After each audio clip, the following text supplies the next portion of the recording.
அரசியல் களத்துல நீங்க வர்றதை வரவேற்கிறோம். உங்களது அரசியல் பயணம் வெற்றி பெறட்டும். அதுலலாம் எந்த விதமான மாற்று கருத்தும் மாற்று சிந்தனையுமே இல்லை.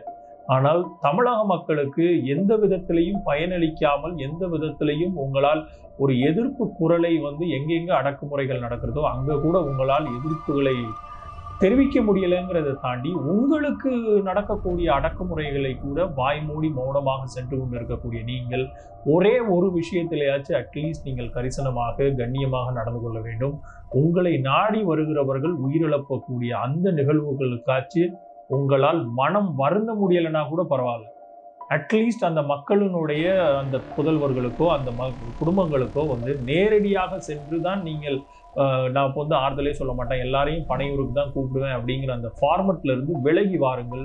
மக்களோடு மக்களாக தோளோடு தோள் நின்று அவர்களுக்கான அரசியலை பேசுங்கள்.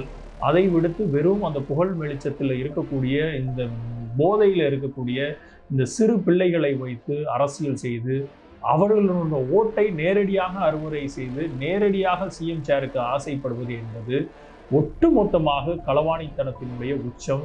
அந்த களவாணித்தனத்தினுடைய உச்சத்தினுடைய ஒரு பகுதி தான் நீங்க வாங்கின அதே சம்பளத்திற்குரிய டாக்ஸை எவைட் பண்ணினதாக பல்வேறு குற்றச்சாட்டுகள் எழுந்து அதை ஐடி ப்ரூவ் பண்ணி இன்றைக்கு உயர்நீதிமன்றம் உங்களுக்கான ஆணைகளை பிறப்பித்திருக்கக்கூடிய முகாந்திரம். ஸோ எல்லா இடத்துலையுமே பேசிக்காகவே நீங்கள் செய்வது பிழையாக இருக்கிறது.